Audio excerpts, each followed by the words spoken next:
Hello বন্ধুরা, কেমন আছেন সকলে? আজ আমরা চলে যাব গোপালগঞ্জের কোটালীপাড়ায় কবি সুকান্ত ভট্টাচার্যের পৈতৃক নিবাস। আজ আমরা অনেক সময় ঘোরাঘুরি করব সেখানে। কবি সুকান্ত ভট্টাচার্য, তার জন্ম মৌতলালয়, মহিহালদার স্ট্রিট, কলিকাতা, 1926 সালে। পৈতৃক নিবাস এই গোপালগঞ্জের কোটালীপাড়ার মাটিতে।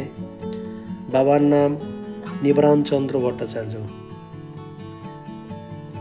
যিনি বিদ্রোহের কবি হিসাবে পরিচিত বা আখ্যায়িত। 1971 সালের বাংলাদেশের যে বাংলাদেশি যোদ্ধাদের, মুক্তিযোদ্ধাগামীদের মনে যে সাহস জুগিয়েছিলেন, তার অন্যতম একজন। আজ তার পৈতৃক নিবাস কিছু সময় ঘোরাঘুরি।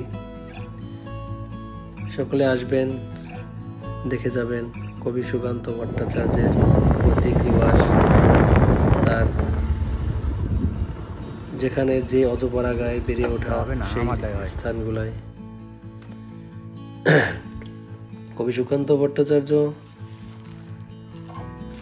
তার এই বিদ্রোহ কবির জন্য আখ্যায়িত, এবং বিদ্রোহের তার কবিতার মধ্য দিয়ে, বিশেষ করে তার কবিতার মধ্য দিয়ে বাংলার তৎকালীন সময় বাংলার মানুষের মনে যে সাহস জুগিয়েছিল তা কল্পনাও করা যাবে না।